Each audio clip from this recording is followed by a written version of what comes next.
चाहे कितना भी पैसा आपके पास हो, लेकिन इस तरह से आप प्रदेशों में नहीं घूम सकते आप, लेकिन पड़ाव के साथ आप घूम गए सब प्रदेशों को और सब भाषाओं को और सब नदियों को आपने देखा। मतलब ये कि कैसी कैसी नदी, कैसे कैसे पहाड़ और कैसे कैसे लोग हैं और क्या क्या कपड़ा पहनते और कैसा खाना खाते, ये सब देखा। अगर एक आदमी चले तो नहीं देख सकता, सबके साथ देख लीजिए आप। तो इसलिए है अनुभव की चीज है, बात ये। तो सब लोगों को मतलब ये, इतने आदमी आओगे तो कहां से जगह आएगी ये बताओ, जगह किधर मिलेगी?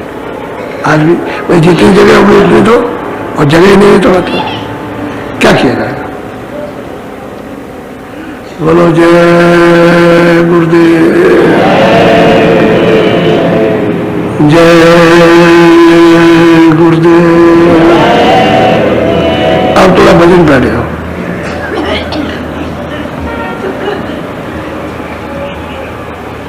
बैठो भजन, कपड़े डालो।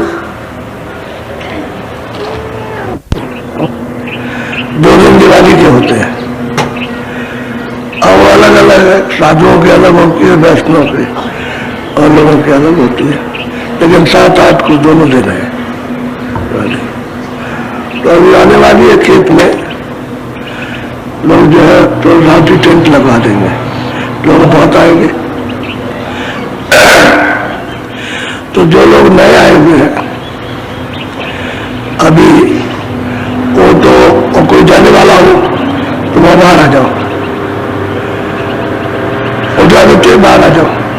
जब नया हो कोई जाने वाला हो या जो अभी आए हो बस बाहर लेने बैठ जाओ, आ जाओ आ जाओ आ जाओ, जल्दी से जाओ जल्दी से। और आप लोग जो बाकी हो थोड़ा सा ध्यान पर, थोड़ा ध्यान में बैठ जाओ, बाकी लोग ध्यान में बैठ जाओ। थोड़ा निशान है समझ के, सबका अलग अलग है, इनका यही रहेगा, दूसरा निशान कहीं नहीं, ये दूसरा आकार रहेगा। अब इसमें ये किसी ने तो साक्षात्कार कर लिया और किसी ने उसकी झलक देखी तो झलकी में कुर्बान हो गया। कहते हैं कि इसकी ज्योति देखने से बड़ा मामूली ज्योति तो नहीं है, जो 3 लोग का मालिक है उसकी ज्योति कम नहीं, कितना उसमें प्रकाश है और कितनी उसमें किरणें हैं, और क्या क्या जुदा जुदा तीनों लोगों का अलग अलग ये काम दे रही हो, तो वहां दिखाई देता है कि ये किरणें इस लोग का काम देती है, किरणें इस लोग का काम देती है, ये स्वर्ग वैकुंठ का काम, ये इसका काम, ये मृतलोक का काम दे रही, अलग अलग है, धाराएं हैं उनकी, इसलिए वो कहते हैं ज्योति स्वरूप है। बड़ी धाराएं गिनने में नहीं आ सकती, तो ये कहते हैं कि वो दिखाई देते। जब वो देखोगे तब आप ऊपर रास्ते में धसोगे, तो कहते हैं बंकडाल का टेढ़ा रास्ता है। तो जब तिल पर जमाओगे तभी तो अंदर को धसोगे, तिल खुलेगा तब तो आँख खुलेगी, और तिल ही खुलेगा तो आँख भी बंद है, तीसरी आँख बंद रहेगी। तो कहते हैं दृष्टि को संभाल के तिल पर जमा करके रखो तब ये काम पर। बोलो सोम शेखर चंद्र पे 10वां द्वार से कहते हैं कि भाई तुम चढ़ जाओ 10वें द्वार में, तो 10वें द्वार में जो बैठे हुए कहते हैं कि अब ये रोकलाल के रास्ते में जाओगे तो भरगुन में मिल जाएगा उनका साक्षात्कार। ऊपर भी जाओगे सुन की तरफ तो फिर उसको देखो, देखना कहते देखना कि चलो वहां देखो चल के, वो 10वां द्वार है, उसी को पार्वती कहते हैं। मुसलमान इनको अल्लाह कहते हैं, और त्रिकुटी में जो बैठे हैं उनको कहते हैं रब, और सैदल कर में बैठे उनको खुदा कहते हैं। अपने यहाँ उनको परमात्मा कहते हैं हिंदी भाषा में, और वो खुदा कहते हैं, और ऊपर वाले को रब कहते हैं, आप ब्रह्म कहते हो। भाई इतना ही अंतर है, शब्दों का अंतर है, बात तो एक ही है। और वो कहते हैं कि रब है, वो ये कहता है आप कहते हैं, तो कहते नहीं मुसलमान की रब की कसम और रब की है और रब ये क्या करते हैं, तो उनको तो पता नहीं किसी की कसम खाओ उससे क्या होने वाला, कुछ नहीं। ऊपर में जाओ तो 10वां द्वार कहते वहां चलो उसको देखो चल के अपनी आंख में। बोलो सर्वरों में मोत की मरीजों में सुलोभ से सर्वर है बहुत कुमार सर्वर कहते हैं कि अगर तुझे उस मुक्ति का भेद जानना है तो पहले स्नान कर उस सर्वर में। और वहां कौन रहते, यानी वो कहते हैं गोस्वामी कि तीर्थ देवों के मंदिर, यानी किनारे किनारे जैसे देवता लोग बसते उसके, तो कितना बड़ा वो बस सरोवर है। सरोवर कहते हैं तालाब, कहते हैं तू वहां चल, पेट देख और उसमें स्नान कर, वहां नहा। जब वो नहाएगा तभी तेरा हंस रूप निकलेगा, और हंस रूप होगा तो मोती चुनेगा। यह है उसका प्रमाण ही है कि जैसे हंस रूप हुआ उसका तो मोती चुनेगा, मोती चुनता है वो। तो चल वहां सरोवर को, वहां उसमें स्नान करो, देख वहां कौन कौन रहता है वहां सरोवर के किनारे किनारे। तो सरोवर कितना बड़ा, वो तो ये आपके ईश्वर का 3 लोक नहीं है इतना बड़ा, और ना ऊपर ब्रह्म का इतना लोक बड़ा, वो तो इतना बड़ा तालाब है, उसको मानसरोवर कहते हैं। लेकिन प्रमाण संतों ने इतना दिया है कि जो अमृतसर में जो तालाब है उसका एक उन्होंने कहीं कहीं किसी महात्मा ने उनका बताया कि मतलब ऐसा। लेकिन ये तो बाहर का है, वो तो बहुत बड़ा। उसके सामने 3 लोग क्या चीज है उस सरोवर के सामने। कहते वहां चल और वहां स्नान करो, फिर देख तेरा हंस रूप निकलेगा और मोती चुनना। बोलो और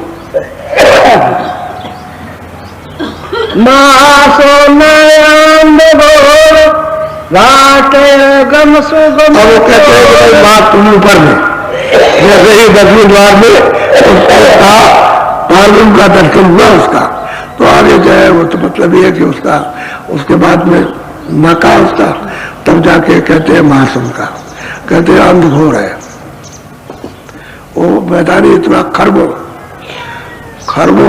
योजन लंबा इतना मैदान है उसमें कि कहते कुछ नहीं दिखाई देता।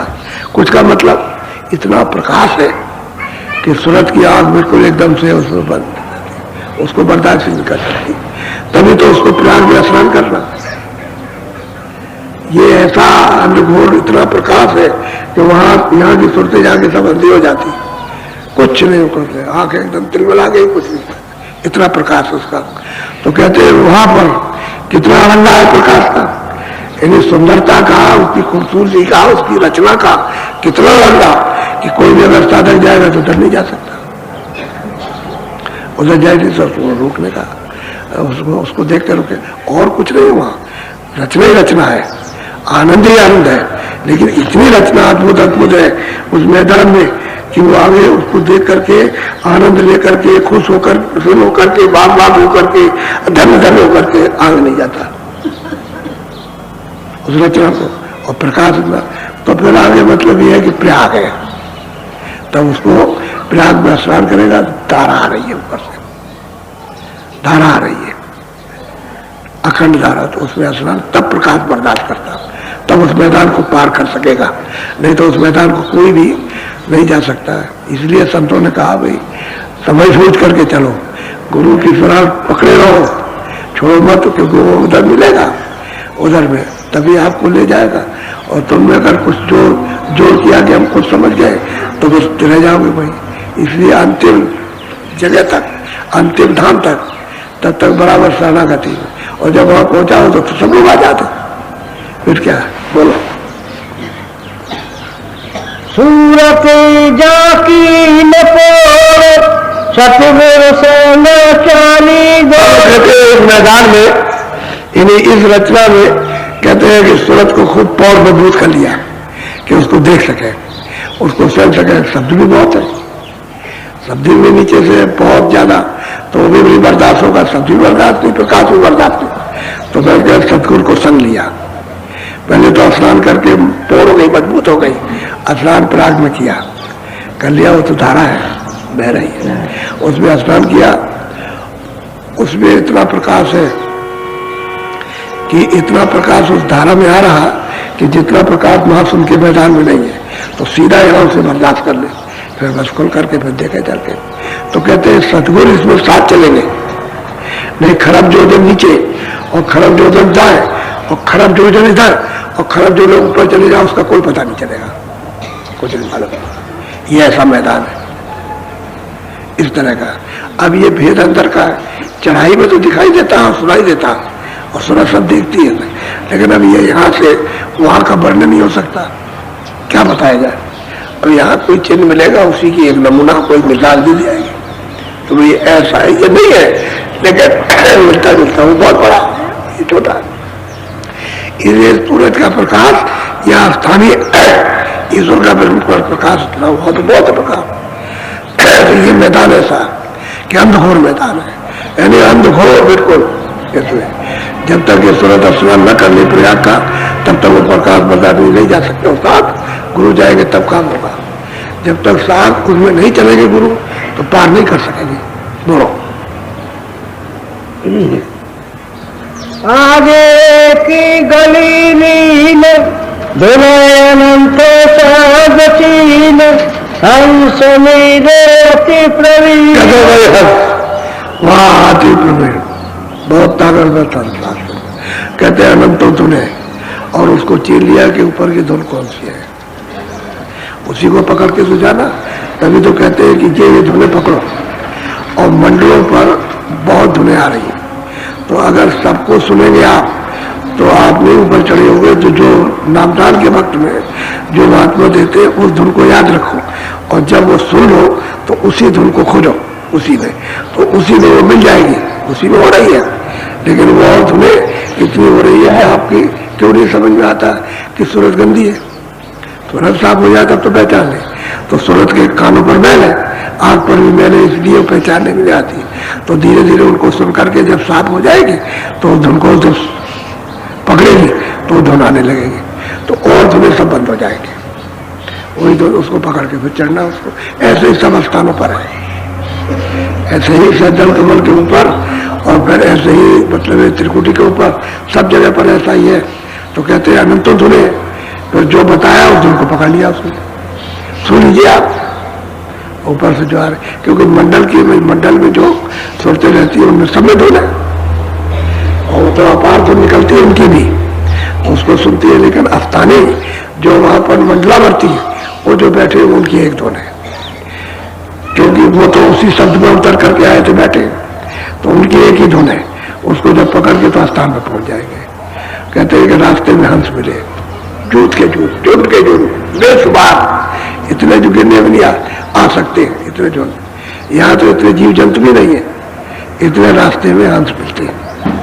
और वो भी बड़े प्रवीण, ताकतवर, बलवान, लेकिन यह है कि मालिक के दर्शन से वो भी वंचित है, वो भी वंचित है। जो सूरत इधर से जाएगी उस तक टूट पड़ेंगे दर्शन के लिए, और वो चाहते हैं कि मेरे ऊपर भी कृपा हो जाए। हालांकि उनको कोई तकलीफ नहीं हुआ, किसी प्रकार की कोई तकलीफ नहीं है। उनमें इतनी इतनी रोशनी है एक एक मतलब हंसों में कि जो कहा नहीं जा सकता। तकलीफ उनको कुछ बस इतना है कि मालिक का दीदार नहीं है, सत्पुरुष का दर्शन नहीं है। अब जो यहाँ संत जाएंगे इनको रास्ते मिले, अब जिस पर खुश हो जाए ले जाते, वहीं से पार, वहीं से लेके चले जाते। वो तो मतलब उनकी खुशी की बात है। तो कहते हैं सब रास्ते में मिलते हैं। बोलो। सात लोक बारीन बीन धुन बजाइए। सतलोक का दरवाजा, और वहां से बीन धुन बज रही है सतपुरुष की। उसको पकड़ा तो सतपुरुष तो मतलब ये कितने शंखों दूर, शंखों दूर, लेकिन ये एक आवाज आ रही दरवाजे पर, उसको पकड़ लीजिए और पकड़ के बाद चढ़ने लगी।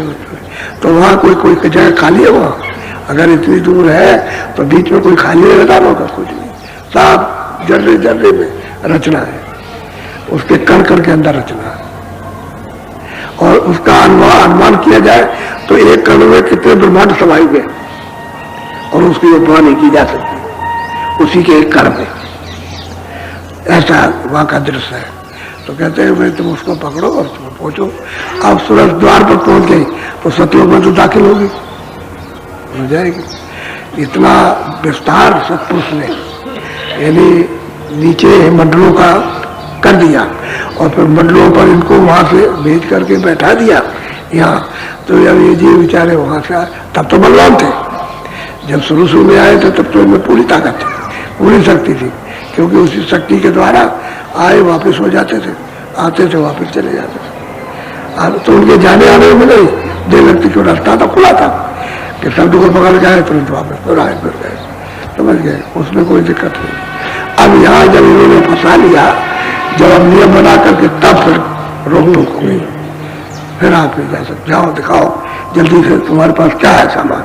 तो ये कर्मों का सामान और क्या है, तो बस उसको मतलब ये करो कहा सकते ये हमारा सामान है, अब आप इसका हमारा दे दो हमको ये सामान। तो आप कैसे दोगे, तो कहेगा कि अच्छा ब्याज लाओ, तो ब्याज आपके पास ले तो चलो मतलब चलो कमा के दो, ये ब्याज है और मूल है, तो दोनों की कमाई करो, तो ये काम करा। अब उसका ये हिसाब हो गया, तलाश ही सबके लेगा, जो उधर जाएगा सबका क्या तुम्हारे पास है, तो जब कुछ नहीं होगा तब तो छोड़ देगा, और कुछ नहीं करेगा चलो हमारा ब्याज दिए और मूल हमारा दिए जाओ, तो यह कमाई कराएगा, 84 में ले जाए कहीं भी ले जाए, उसको कमाएगा और कमा के अपने देश पे कर्जा देगा, और तब आपको छोड़ेगा तो ऐसे तोड़ देगा, अब उसको भोगाएगा, वहां ले लेगा, तब मनुष्य में लाएगा, और फिर ला करके और फिर तुम कर्म करोगे तो फिर वो मांगेगा कि ला हमारा हिसाब दो, हमारे देश का क्या है तुम्हारे पास में, तो फिर आपको फिर पकड़ेगा, कहने हमारा कर्जा ले लिया आपने, अभी तो दिया था और फिर ले लिया, ला हमारा फिर दो, तो फिर वो ले देगा। यही हो रहा सबका, और आपको किसी को पता नहीं, कोई नहीं जानता है। बोलो। वहां से फिर चली धपान, अलक लोक जानिहार, अलक पुरुषो जन सो पार, अचरज अवजार किया जाई, जिन्हें अपघार न जाइए। अब कहते हुए सब लोग तो पहुंच गए, लेकिन वहां स्वतंत्रता है, यानी कोई भी ऊपर जा सकता, तो अलग लोग में गए, अलग वहां सब देखा, सब कुछ जाना, वहां फिर अगम लोग में गए, आगे आना भी था। उसी को गोस्वामी महाराज कहते हैं अपने